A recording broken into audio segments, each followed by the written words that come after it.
Hello and welcome to this week's episode of Wisdom in the Best Books and Films, where we find bite-sized nuggets of truth from our favorites and see how we can become better people.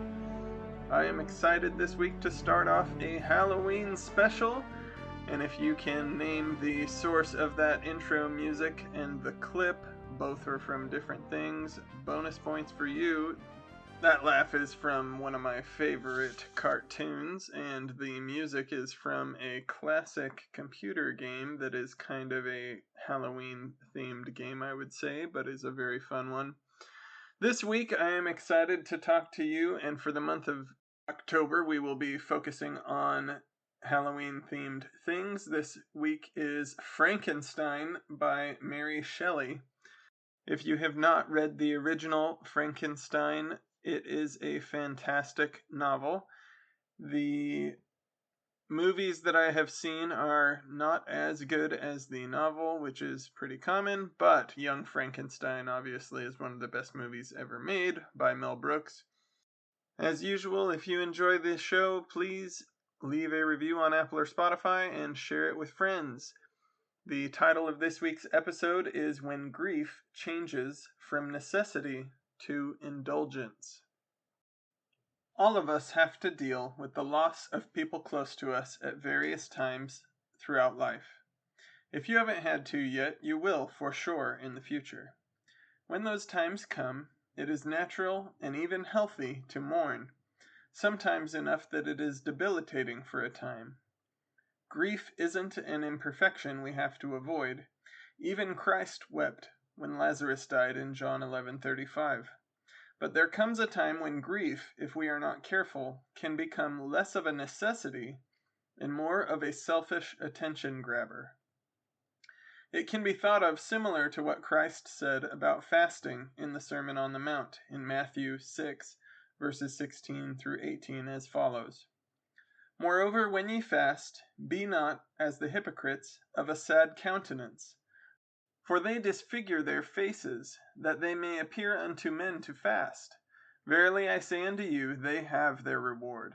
But thou, when thou fastest, anoint thine head, and wash thy face, that thou appear not unto men to fast, but unto thy Father which is in secret, and thy Father which seeth in secret shall reward thee openly.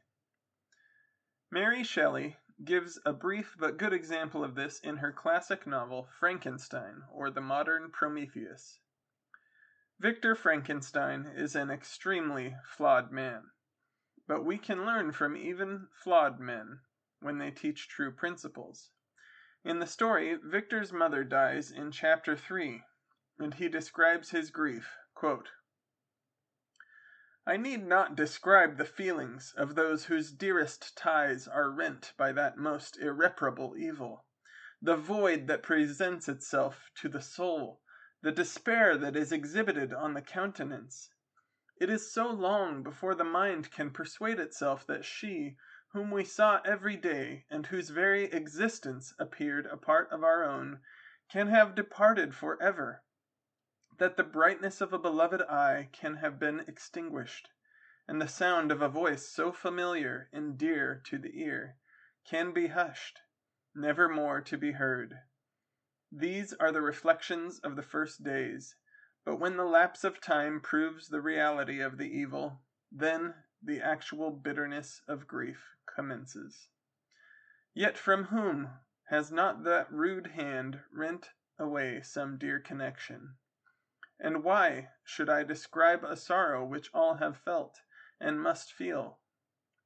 The time at length arrives, when grief is rather an indulgence than a necessity, and the smile that plays upon the lips, although it may be deemed a sacrilege, is not banished.